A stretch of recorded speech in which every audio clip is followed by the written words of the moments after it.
Insyaallah di kesempatan kali ini kita akan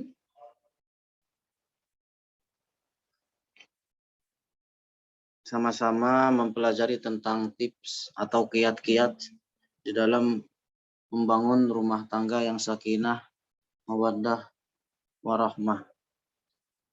Pertama, bahwa ini adalah buku saya yang kedua, tapi belum dicetak. Tapi sama saya belum dicetak, judulnya Cinta Selamanya. Kiat-kiat membangun rumah tangga yang sakinah, mawaddah, warahmah. Buku ini bukan tentang munakahat atau hukum-hukum di dalam pernikahan. Itu mungkin sudah ada pelajaran dan jadwalnya tersendiri. Tapi di dalam buku ini atau di dalam kajian ini juga lebih condong kepada tips dan kiat-kiat serta adab-adab di dalam membangun rumah tangga yang sakinah, mawaddah, warahmah. Insyaallah semoga Allah permudah rezeki kita sehingga akhirnya buku ini bisa kembali tercetak dengan izin Allah.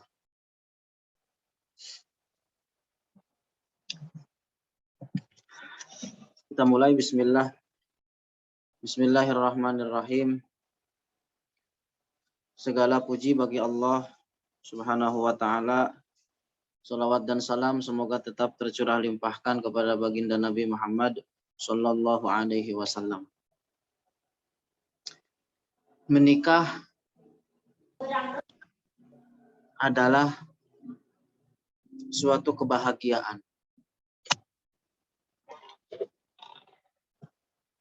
Menikah adalah suatu kebahagiaan, ketenangan, dedikasi, kesabaran, dan saling memberi. Menikah adalah kecintaan dan akhlak, pelajaran dan kehidupan, ketenangan dan kenyamanan, merupakan jalan untuk mempersiapkan diri menyambut kehidupan akhirat. Menikah adalah kebahagiaan dunia dan akhirat, merupakan kenikmatan yang Allah berikan dan tidak kita ketahui keagungan nikmat itu kecuali setelah kehilangannya. Menikah adalah ikatan yang kuat. Menikah adalah ibadah, ketaatan, pahala, tambahan kebaikan, dan juga sunnah para nabi. Menikah adalah kenyamanan, ketetapan, membangun, dan bukan menghancurkan. Menikah adalah perjalanan di dalam meraih cita-cita. Menikah adalah penutup, kesucian, hikmah, dan rahasia. Menikah adalah cerita dan jalan seseorang di dalam menata kehidupannya, pekerjaannya, makanannya, tidurnya, dan ibadahnya kepada Allah Ta'ala. Menikah adalah keturunan yang soleh dan solehah. Menikah adalah obat dari berbagai macam penyakit. Menikah adalah kenikmatan besar yang Allah berikan kepada hambanya, baik laki-laki ataupun perempuan. Kenapa saya katakan obat? Inilah yang dinyatakan para ulama bahwa dengan menikah adalah juga merupakan obat bagi berbagai macam penyakit. Ada diceritakan bahwa orang yang gila itu sembuh dari gilanya karena sebab dinikahkan. Dan menikah juga adalah tadi merupakan suatu kenikmatan yang mana kenikmatan tersebut tidak kita ketahui kecuali setelah kehilangannya. Betapa banyak kenikmatan yang terkadang kita tidak ketahui keagungan nikmat tersebut kecuali setelah kita kehilangan akan nikmat tersebut. Lanjut. Menikah adalah kenikmatan besar yang Allah berikan kepada hambanya, baik laki-laki ataupun perempuan. Sesuatu yang Allah halalkan dan anjurkan bagi setiap hambanya. Tidak serta-merta kenikmatan ini terpaku hanya sekedar tinggal bersama saja. Akan tetapi Allah jadikan di dalam pernikahan adanya kecintaan dan kasih sayang. Sebagaimana Allah gambarkan di dalam Al-Quran.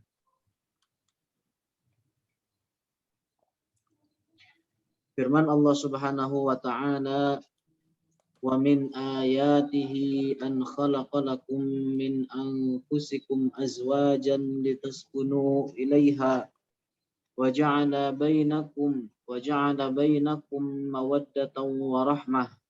Inna fi dzalika laayatin liqaumin yatafakkarun." Dan di antara tanda-tanda kekuasaannya atau kekuasaan Allah ialah Dia menciptakan pasangan-pasangan untukmu dari jenismu sendiri, agar Anda cenderung dan merasa tentram kepadanya.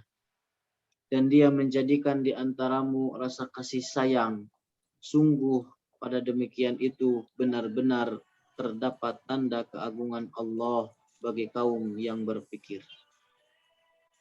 Oleh karena Allah menciptakan laki-laki sebagai sandaran bagi perempuan dan menciptakan perempuan sebagai tempat tinggal bagi laki-laki, maka ketika sandaran dan tempat tinggal ini terkumpul akan timbul kecintaan, kasih sayang, dan terlahirlah setiap kebaikan bagi laki-laki dan perempuan.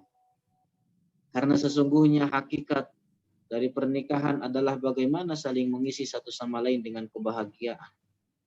Dan tidak ada jalan untuk meraih kebahagiaan ini kecuali dengan mengikuti jejak Rasulullah seutuhnya. Baik dari segi keyakinan, perbuatan, ataupun perkataan. Semoga, udah sampai sini. Semoga Allah jadikan kita sebagai orang yang bisa mencontoh Rasulullah dengan seutuhnya. Amin. Nah, atas dasar inilah sebagai bentuk pengamalan terhadap syariat dan adab di dalam Islam, baik perkataan ataupun perbuatan, kami berusaha mensajikan buku ini yang berisi sebagian sifat-sifat terpuji di dalam hubungan rumah tangga yang dianjurkan oleh Rasulullah untuk senantiasa konsistensi di dalam menjalankan hak sesama suami istri. Sehingga rumah yang dibangun senantiasa dirawat sebagai tempat berteduh bagi keduanya. Dan terlahirlah keturunan dan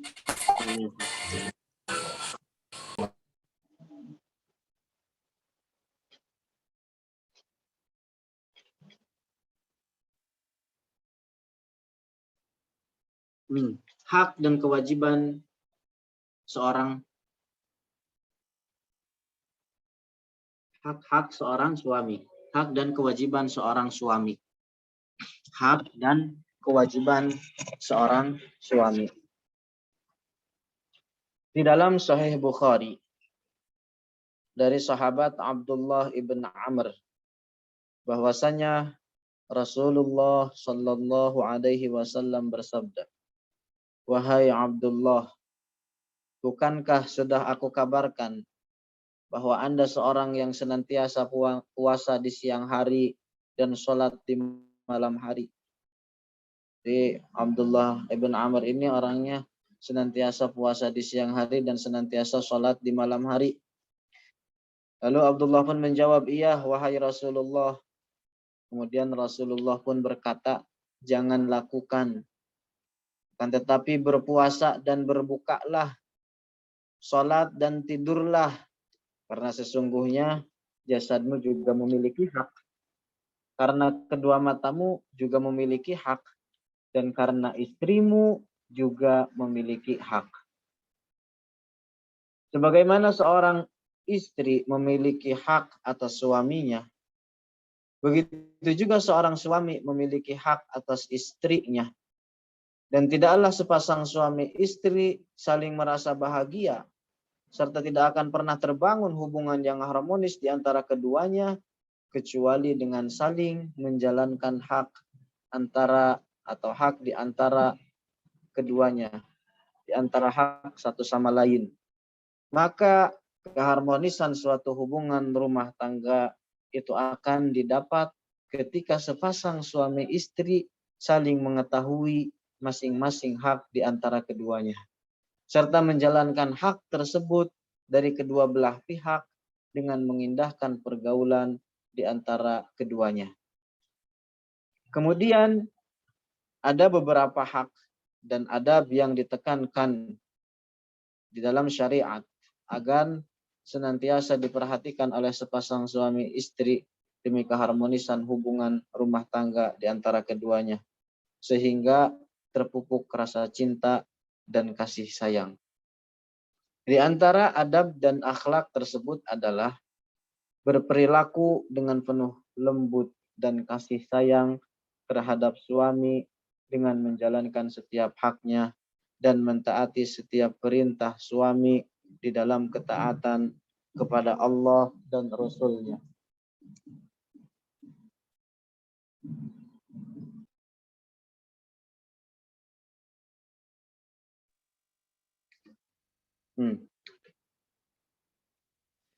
Di dalam sebuah hadis Rasulullah Shallallahu Alaihi Wasallam bersabda,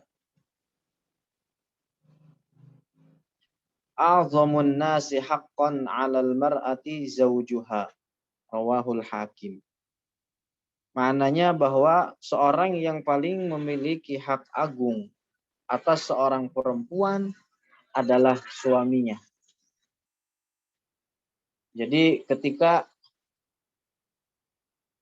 seorang suami memerintahkan terhadap seorang perempuan yang sudah menikah, kemudian orang tuanya juga memerintahkan pada perempuan tersebut suatu perintah, mana yang harus didahulukan? Didahulukan adalah perintah suaminya. Berdasarkan hadis ini bahwa azamun nasi haqqan 'alal mar'ati zawjuha. Seorang yang paling memiliki hak agung atas seorang perempuan adalah suaminya. Akan tetapi bagi laki-laki yang paling memiliki hak terbesar, teragung adalah ibunya. Kalau bagi laki-laki. Saking besarnya hak seorang suami atas istrinya, dalam sebuah hadis Rasulullah bersabda bahwa suatu ketika sahabat Mu'adz ibn Jabal berada di daratan Syam, kemudian pulang menuju Madinah. Ketika sahabat Mu'adz ini bertemu dengan Rasulullah, Mu'adz melakukan sujud terhadap Rasulullah. Kemudian Rasulullah bertanya, "Ma hadza ya Mu'adz?" Apa-apaan ini? Apa ini maksudnya? Kemudian Mu'adz menjawab, "Inni ra'aitu ahla Syam yasjuduna li batariqatihim wa asakifatihim wa anta aula bidzalik." Kata Mu'adz, saya melihat penduduk Syam. Syam itu kalau sekarang ungkapan dari 4 negara, Lebanon, Suriah, Palestina, dan Yordania. Ini dulu namanya daratan Syam. Rasulullah melakukan melakukan perdagangan ke daratan Syam. Inilah daerah atau negara-negaranya ini. Nah, ketika sahabat Mu'adz, kemudian beliau menjawab, "Inni ra'aitu ahla Syam yasjuduna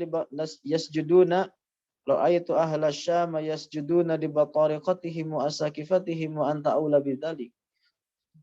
Sahabat Mu'adz, saya melihat para penduduk Syam, mereka melakukan sujud terhadap para pendeta mereka. Para pendeta mereka.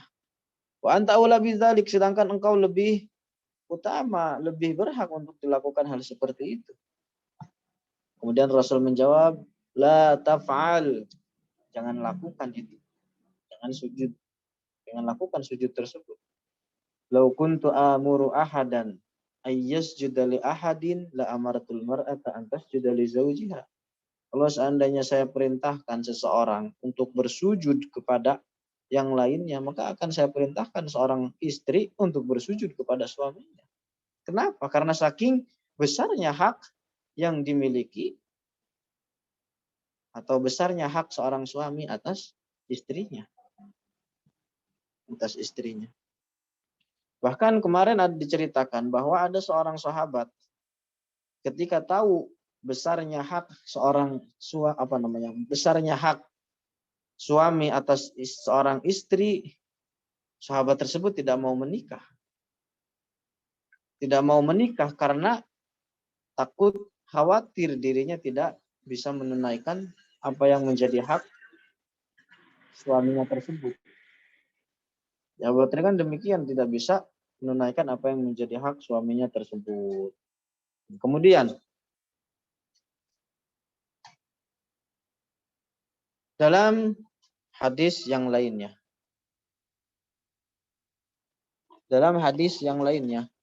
bahwa Rasulullah Shallallahu Alaihi Wasallam juga bersabda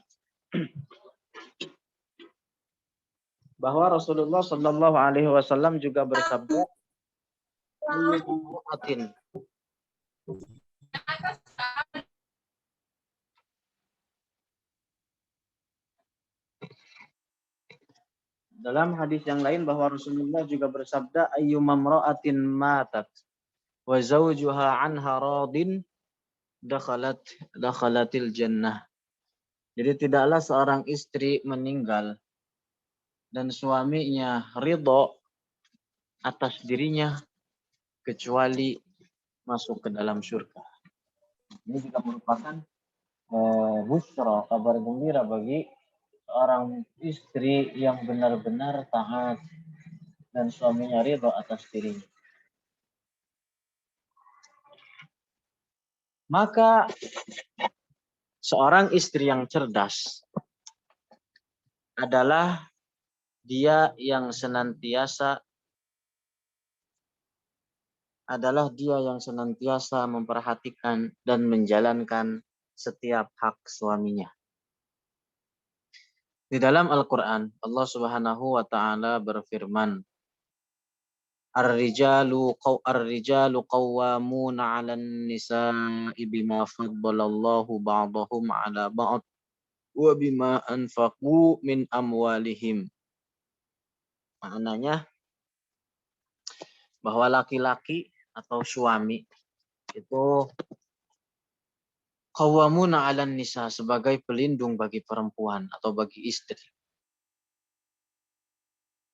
Karena Allah telah melebihkan sebagian mereka atau laki-laki atas sebagian yang lainnya, yaitu dari perempuan.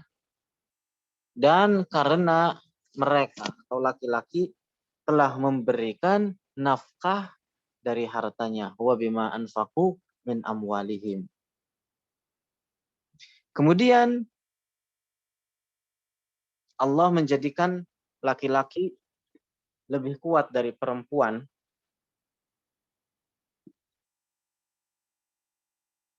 dan menjadikan talak atau perceraian di tangan laki-laki. Kenapa? Kenapa Allah menjadikan talak atau menjadikan talak, paham kan? Menjadikan talak di tangan laki-laki. Karena Allah menjadikan akal seorang laki-laki lebih besar dari yang diberikan kepada perempuan. Begitu juga dari segi kekuatan jasad, dari segi kekuatan tubuh. Allah jadikan kekuatan jasad seorang laki-laki lebih kuat dari seorang perempuan. Dan ini merupakan suatu perkara yang tidak bisa diingkari oleh siapapun. Bahwa secara global atau secara umum, bahwa jasad laki-laki itu lebih kuat daripada perempuan. Lebih kuat daripada perempuan. Terdapat dalam sebuah hadis bahwa an-nisa'u naqisatun aqlun wa dinun. Bahwa makna dari hadis ini bahwa perempuan itu kurang dari segi akal dan agamanya.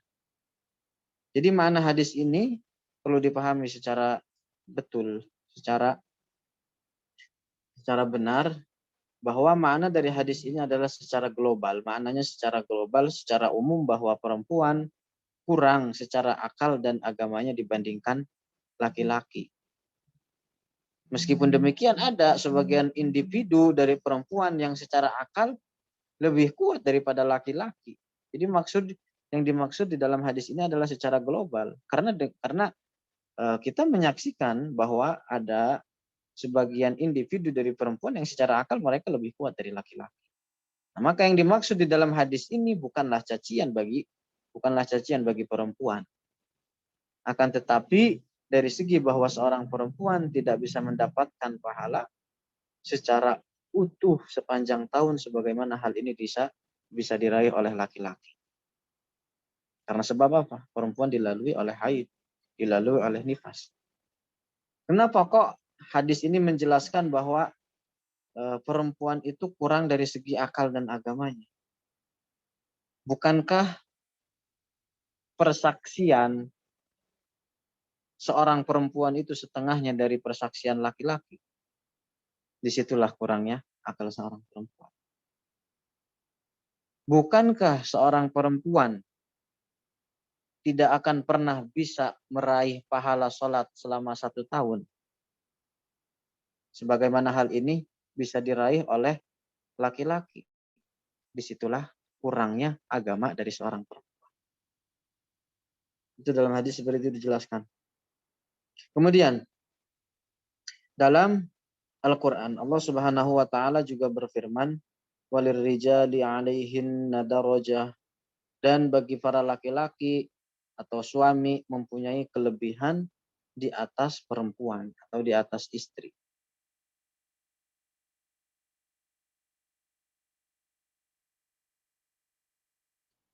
Di atas istri.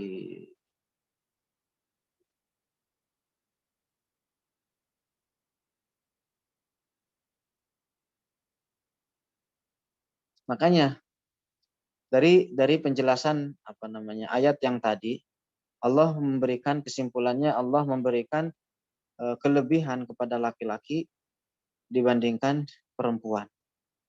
Makanya orang yang tidak menjaga lisannya dan senantiasa mengucapkan apa yang terbersit di dalam benaknya tanpa peduli sebab dan akibatnya, maka dia akan terjatuh ke dalam kehancuran. Ada kalanya jatuh dalam minimalnya atau tidak akan pernah selamat dari terjatuh dalam orang yang tidak menjaga lisannya, orang yang senantiasa mengucapkan setiap apa yang terbersit di dalam benaknya tanpa peduli sebab dan akibatnya, maka akan terjerumus ke dalam kehancuran.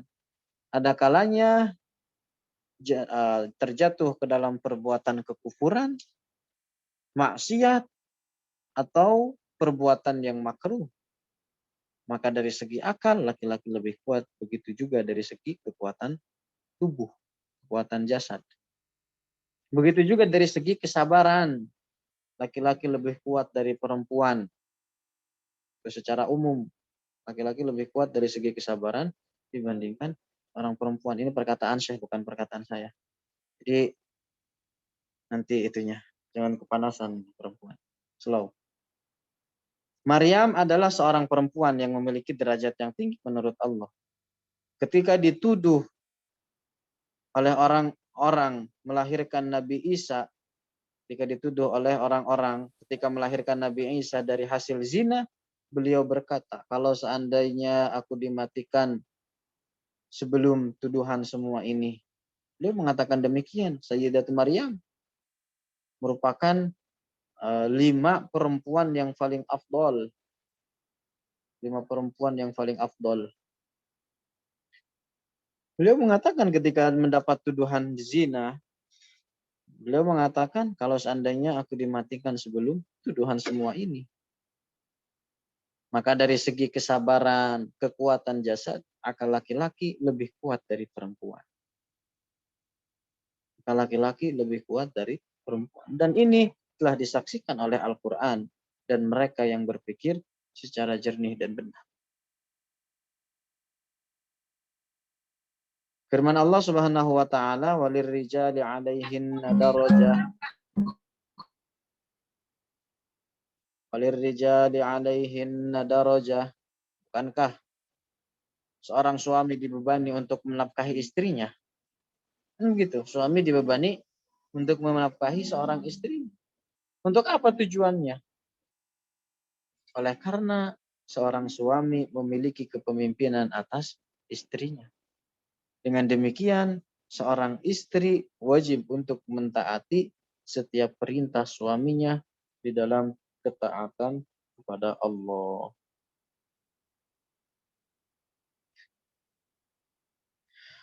Kebanyakan subjudul baru. Judul baru. Kebanyakan penduduk neraka adalah dari kalangan perempuan. Dalam sebuah hadis yang diriwayatkan oleh sahabat Abu Sa'id Al-Khudri, bahwa Rasulullah Shallallahu Alaihi Wasallam suatu ketika pada hari raya Idul Adha atau Idul Fitri, di sini rawinya ragu. Hal ini terjadi, keadaan ini terjadi apakah ketika Idul Fitri atau ketika Idul Adha. Beliau Rasulullah menuju tempat sholat. Lalu beliau melewati para wanita, kaum perempuan, seraya berkata, "Wahai para perempuan, wahai para wanita, hendaklah kalian bersedekah. Sebab diperlihatkan kepadaku, kalian adalah orang yang paling banyak menghuni neraka." Kemudian para sahabat perempuan pun menjawab, bertanya, "Apa sebabnya wahai Rasulullah?" Kemudian Rasulullah menjawab, "Kalian karena kalian banyak melaknat dan banyak banyak mengingkari pemberian suami. Dan aku tidak pernah melihat dari tulang laki-laki yang akalnya lebih cepat hilang dan lemah agamanya selain kalian."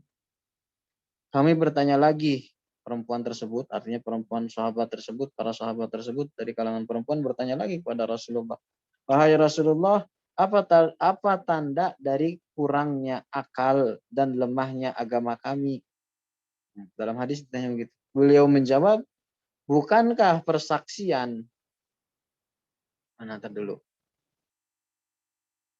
Beliau berkata lagi, mana ini? Beliau menjawab, Rasulullah menjawab, "Bukankah persaksian seorang wanita setengah dari persaksian laki-laki?" Kami menjawab, "Benar." Beliau berkata lagi, "Itulah kekurangan akalnya." Kemudian beliau melanjutkan, "Bukankah seorang wanita?"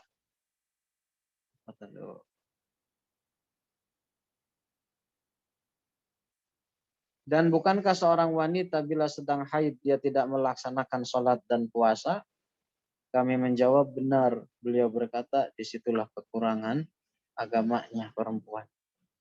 Dari hadis ini bisa diambil beberapa pelajaran, di antaranya pertama, bahwa bentuk perhatian Rasulullah terhadap kaum perempuan dengan memberikan waktu yang khusus bagi mereka, yang juga merupakan tanda dan bukti nyata bahwa Islam benar-benar mengagungkan derajat perempuan. Bahwa Islam benar-benar mengagungkan derajat perempuan. Yang kedua, kemudahan dalam agama Islam. Yang ketiga, bahwa kebanyakan penduduk neraka adalah kalangan perempuan. Yang keempat, bahwa seorang perempuan bisa saja terjatuh dalam pengingkaran terhadap kebaikan suaminya. Yang mana ini juga merupakan penyebab disiksanya perempuan tersebut di dalam kelak di akhirat, di dalam api neraka. Yang kelima, di antara bentuk rahmat Allah terhadap kaum perempuan adalah ketika seorang perempuan haid, dia akan meninggalkan sholat dan puasa dengan sendirinya, sekalipun diperintahkan untuk mengqadha puasa dan tidak mengqadha sholat. Yang keenam, bahwa di antara penyebab masuknya seorang perempuan ke dalam neraka adalah banyak melaknat dan mengingkari kebaikan suami. Nah, ini di antara penyebab masuknya seorang perempuan ke dalam neraka adalah banyaknya melaknat dan mengingkari kebaikan seorang suami. Yang ketujuh, bentuk kasih sayang Rasulullah dan takutnya beliau terhadap umatnya, serta memberikan perempuan dengan perhatian khusus. Jadi Rasulullah takut, khawatir akan umatnya. Tapi meski demikian Rasulullah juga memberikan perhatian khusus terhadap kaum perempuan. Yang kedelapan, bukti luhurnya budi pekerti dan akhlak Rasulullah dalam bergaul dengan melontarkan perkataan yang mampu dicerna oleh lawan bicaranya tanpa adanya cacian. Yang kesembilan, anjuran untuk bersedekah. Ini penting. Anjuran untuk bersedekah. Karena ini merupakan bentuk penyebab seseorang diselamatkan dari api neraka. Merupakan jalan atau penyebab seseorang diselamatkan dari api neraka. Ini invest yang tidak akan pernah melenceng. Sekarang banyak belakang ini banyak merabak bisnis tidak jelas, ponzi. Kalau apal seperti itu sudahlah, lanjut. Kita ngaji saja. Nah, jadilah udah habis pembahasan 2 judul. Sekarang masuk judul selanjutnya. Jadilah seperti Ummu Sulaim. Jadilah seperti Ummu Sulaim. Dari sahabat Anas ibn Malik. Beliau bercerita tentang putra Abu Talhah dari istrinya Ummu Sulaim. Ummu Sulaim berkata kepada keluarganya, jangan beritahu Abu Talhah tentang anaknya yang meninggal sampai aku yang memberitahukan kepadanya. Jadi suatu ketika Abu Talhah, nanti ini ada ceritanya, cerita sebelumnya.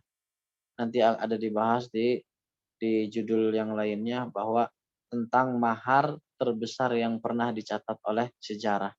Ini maharnya Ummu Sulaim ini. Nanti akan kita jelaskan. Nah, ketika sudah menikah keduanya, kemudian dikaruniakan anak, lalu anaknya meninggal ketika masih kecil. Nah, ketika anaknya meninggal dan Abu Talhah ketika itu sedang tidak ada di rumah, Ummu Sulaim ini berkata kepada keluarganya, jangan ada seorang pun yang mengabarkan tentang kematian putranya itu. Sampai saya pribadi, kata Ummu Sulaim, yang akan menceritakannya nanti kepada Abu Talhah. Diceritakan, maka ketika Abu Talhah pulang, istrinya Ummu Sulaim ini menawarkan kepadanya makan malam. Suaminya pun menyantap, lalu makan dan minum. Kemudian Ummu Sulaim berdandan cantik, yang belum pernah dia berdandan secantik itu sebelumnya. Lihat ketegaran bagaimana Ummu Sulaim ketika anaknya meninggal, dia masih bisa melayani suaminya. Melayani suaminya. Berikan makan malam. Bahkan dia tadi berdandan cantik yang belum pernah dia berdandan secantik itu sebelumnya. Hingga akhirnya pun karena saking cantiknya Abu Talha pun menyetubuhi atau Ummu Sulaim melakukan hubungan badan dengan istrinya Ummu Sulaim. Ketika Ummu Sulaim melihat suaminya telah puas di dalam menyantap hidangan, juga telah puas di dalam melakukan hubungan badan, dia pun berkata, bagaimana pendapatmu jika ada suatu kaum meminjamkan sesuatu kepada salah satu keluarga, lalu mereka meminta pinjaman mereka lagi, apakah tidak dibolehkan untuk diambil? Abu Talha menjawab tidak. haknya boleh ya balikin karena hak bukan hak dirinya. Kemudian Ummu Sulaim berkata, bersabarlah dan berusaha raihlah pahala karena kematian putramu. Karena segala sesuatu apa yang ada di dalam ini adalah milik Allah. Jadi bersabarlah, kata Ummu Sulaim, dan berusaha raih pahala karena kematian putramu. Abu Talha lalu marah, kemudian berkata, engkau biarkan aku tidak mengetahui hal itu hingga aku berlumuran jenabah. Lalu engkau kabari tentang kematian anakku. Hingga akhirnya saking marahnya Abu Talha pun bergegas bergegas pergi ke tempatnya Rasulullah dan mengabarkan apa yang terjadi kepada beliau, kepada Rasulullah. Rasulullah pun mendoakan semoga Allah memberkahi kalian berdua dalam malam kalian ini, dalam malam kalian itu. Akhirnya Ummu Sulaim pun setelah itu hamil lagi. Lihat dari kisah ini menunjukkan tentang keutamaan sahabat perempuan tersebut, Ummu Sulaim. Dari kisah ini kita bisa melihat bagaimana kuatnya kesabaran seorang sahabat perempuan Ummu Sulaim. Sungguh dia begitu penyabar. Sampai-sampai ketika putranya meninggal dunia pun dia masih tetap bersabar ketika itu. Ketika dapat musibah kala itu, dia tetap melayani suaminya seperti biasa. Bahkan dia pun berdandan begitu istimewa demi memuaskan suaminya. Tatkala suaminya pulang, baru dia kabarkan tentang kematian putranya. Inilah kisah Ummu Sulaim yang suci hatinya dengan mengikuti jejak Rasulullah dalam kesabaran ketika ditinggal mati putranya dari Abu Talha. Tentu dia tidak akan pernah sampai kepada derajat yang kesabaran yang seperti ini kalau tanpa keyakinan yang benar tentang adanya hari akhir. Kalau seandainya dia tidak beriman terhadap hari akhir, maka tidak akan pernah sampai kepada derajat kesabaran yang seperti ini. Tentu dia tidak akan pernah sampai kepada derajat kesabaran yang seperti ini kalau tanpa keyakinan yang benar tentang adanya hari akhir. Dan balasan pahala disertai dengan ketetapan dia di dalam pengajaran makhluk mulia. Maka tidak mengherankan ketika didapati Ummu Sulaim sampai kepada derajat yang seperti ini. Karena ada di antara mereka makhluk yang paling agung, Rasulullah Muhammad. Orang yang paling bertawakal kepada Allah. Orang yang menanamkan di hati para sahabatnya bagaimana menerima setiap apa yang telah menjadi ketentuan Allah. Apa yang telah menjadi menerima setiap apa yang menjadi kehendak Allah. Dan begitulah setiap perbuatan baik yang dikerjakan seorang muslim. Jadi perbuatan baik yang dikerjakan oleh seorang muslim. Suatu ketaatan yang dilakukan oleh seorang muslim berbeda satu ganjaran perbuatan dengan perbuatan lainnya. Tergantung bagaimana kekuatan, keyakinan, dan ketulusan niat. Ini yang mempengaruhi bagaimana tergantung bagaimana kekuatan keyakinan dan ketulusan niat. Dan ini semua tidaklah didapat oleh setiap orang kecuali dengan menjauhi kekufuran, menjauhi segala bentuk macam riddah, baik itu keyakinan, perkataan, ataupun perbuatan. Maka barang siapa yang tetap di dalam Islam dan senantiasa menghadirkan niat ikhlas karena Allah di dalam menjalankan setiap amal baik yang sesuai dengan syariat Islam sebagaimana diajarkan oleh Rasulullah, maka ia mendapatkan ganjaran atas amal yang dia kerjakan. Maka perkara yang terpenting adalah mengerjakan setiap amal baik yang sesuai dengan apa yang diajarkan oleh Rasulullah serta tetap menjaga seluruh anggota badan dari lisan, tangan, kaki dari terjatuh ke dalam perbuatan maksiat. Sebagian orang ketika terjadi perdebatan dengan orang lain, dia pun marah. Lalu terjatuh ke dalam kekufuran. Mencaci maki Allah, salah satu rasulnya dari salah satu rasul, salah seorang rasul dari rasul-rasulnya Allah. atau merubah keyakinan Islamnya dengan berpindah ke agama yang lain, maka dengan demikian diwajibkan bagi dia untuk kembali masuk ke dalam agama Islam dengan mengucapkan 2 kalimat syahadat seketika itu juga dan meninggalkan apa yang menjadikan dia keluar dari agama Islam dan bertekad untuk tidak mengulanginya di masa yang akan datang. Subjudul terakhir. Lanjut ini. Judul terakhir. Masih panjang untuk judul terakhir malam ini. Wahai Fatimah, mintalah apa yang kamu kehendaki. Judulnya begitu. Ketika Allah menurunkan ayat Quran surat Asy-Syura ayat 214 yang artinya gimana apa namanya ayatnya begini, wa'angzir asyiratakal aqrabin, dan berikanlah peringatan kepada keluargamu yang terdekat. Ketika turun ayat ini, Rasulullah bangkit dan berkata, wahai orang-orang Quraisy, selamatkanlah dirimu dari api neraka.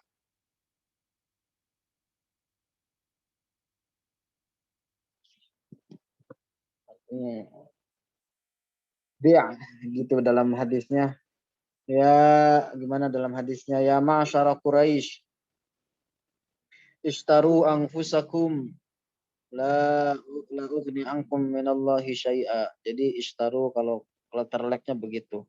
Belilah.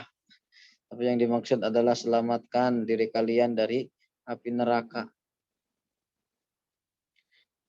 Wahai, kemudian melanjutkan lagi, wahai Bani Abdul Manaf, aku tidak bisa menyelamatkan kalian dari hukuman Allah. Wahai Safiyah, bibinya Rasulullah, aku tidak bisa menyelamatkanmu dari hukuman Allah. Wahai Fatimah ibn Muhammad, mintalah padaku apapun dari kekayaanku, akan tetapi aku tidak bisa menyelamatkanmu dari azab Allah. Dari hadis ini dapat diambil beberapa pelajaran. Di antaranya bahwa Rasulullah diperintahkan untuk bertabligh. Rasulullah diperintahkan untuk bertabligh, dan di antara bentuk tabligh beliau adalah memperingati keluarganya yang terdekat. Kemudian yang kedua, kelak di hari kiamat, nasab dan keturunan tidak bisa menyelamatkan diri. Tidak bisa menyelamatkan dari siksaan. Kecuali bentuk rahmat dari Allah dan amal saleh. Itu. Wallahu subhanahu wa ta'ala a'lamu wa ahkam. Anda yang ditanyakan.